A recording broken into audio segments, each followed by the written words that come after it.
Last class we learnt about the basic chess and how it is, what is history, and how each piece moves. So today I'm gonna start an example of how a game is played, and then we'll dive into some checkmates, as we all know that is the most important move, and that is the final blow and will win you the game. So in the opening, you usually look to grab the center. This these squares are known as the center, but realistically we can count these squares as the center. So the most common move for the first move, as we can see over here, is e4. This is because it rightly matches our claims and grabs the center. The most common move is e5. This is to counter our we'll just remove this. This is to counter our move of e5. Now black also is grabbing the space, so this is called king's pawn opening. This is the most common opening and is most favorable for most people. Now after we've gotten our pawn out, try to think of one move that we should play, keeping in mind getting the space in the center. If you're thinking of another pawn move, you are wrong, because this pawn move would not be right, since it is going to it's going to cause difficulties with this pawn, as this pawn would fall behind, and we cannot really move this pawn here, since black would just take it and it's completely free. So that is why the most common and best move played in this situation is knight to f3. This is because it attacks this pawn and it forces black to make a move that defends his pawn. Then the most common move for black is to play knight to c6. Black doesn't want to play d6 is because he blocks his bishop, and then the development of pieces stops. In openings, it's all about it's grabbing space is the first thing, and the second part is getting all your pieces out, because if you have pieces that are not active, that they're as good as not being on the board. So we should have the pieces active, which is why black plays knight c6, which rightly defends its pawn and develops the knight as it uh, covers a lot of squares. Now, one of the main idea now is to get our king to safety, because as we all know, castling is the move which gets our king to safety. So, which is why we need to move this bishop out. Let's think. We can move our bishop out here or here. Both of them are great moves, because the reason why we can't put our bishop here is because the pawn would take it. If we put our bishop here, our queen would get blocked. If we put our bishop here, sorry, uh, if we put our bishop here, then our pawn would get blocked. So which is why either this or this would be the right move. I'll just play bishop c4 for now. So now that this has happened, black will respond with the same thing, as it has the same goals. Then we can simply get our king to safety by castling.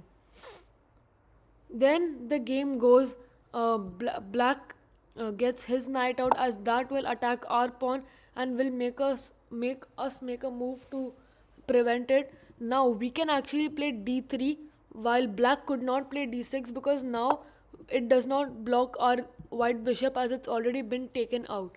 So now we can move our pawn up, which can also allow us to develop our bishop and save the pawn in the meantime. So this is how a game starts. Now both kings are safe, both the knights are active, uh, one of the bishops are active, and soon enough this game will evolve into the middle game. We will learn more about the middle game after. In the middle game, the main goal is to talk about how is to show the opponent that you are getting more space and you're getting more active pieces.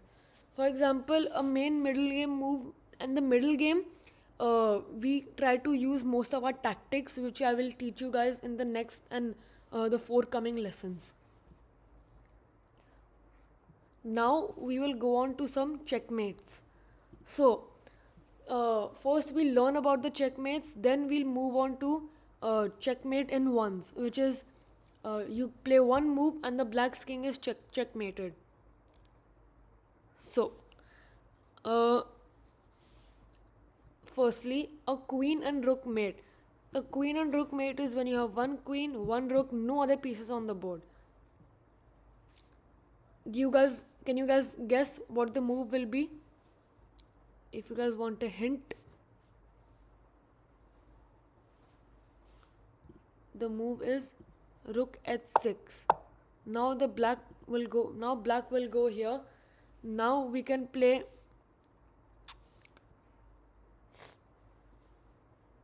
queen here. Now the king is cornered into that square. Now our rook can play rook b6, and finally we can deliver the final blow. I will explain this once more. uh, we can see that there is a king, and to explain this better I can actually show you. We can clear the board. We can put king, queen, rook, and yeah. So we can turn this off. The fastest way to checkmate is not the same as the simplest way. I will teach you guys the simplest way, as it is only your second lesson. So we know that the rook and queen both can cover the full files, right?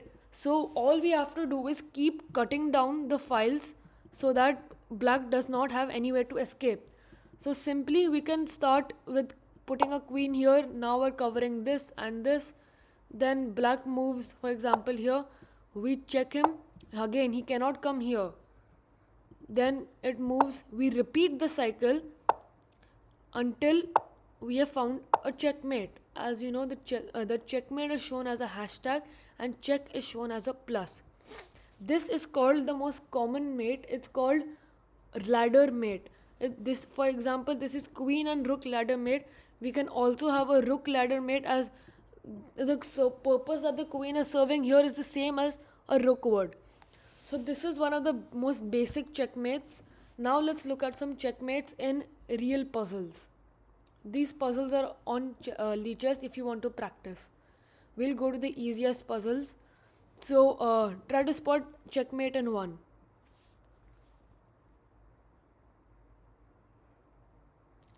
The correct move is queen to f7. This is because we firstly, to find a checkmate, you need to figure out how can I check the king. We can check the king on several locations: 1 2 3 4 5 6 7. But we know that each of them have a bad part. If we play queen here, the king can run away here, and we know that this is a checkmate in 1, which is why queen f4 makes it that the king is surrounded by its own pawns and it cannot move anywhere. We will do one last puzzle. If you have spotted it, the queen slides in and delivers checkmate on h8. This is called as a back rank checkmate, as the king is again stopped by its own pawns and cannot run away anywhere. Thank you.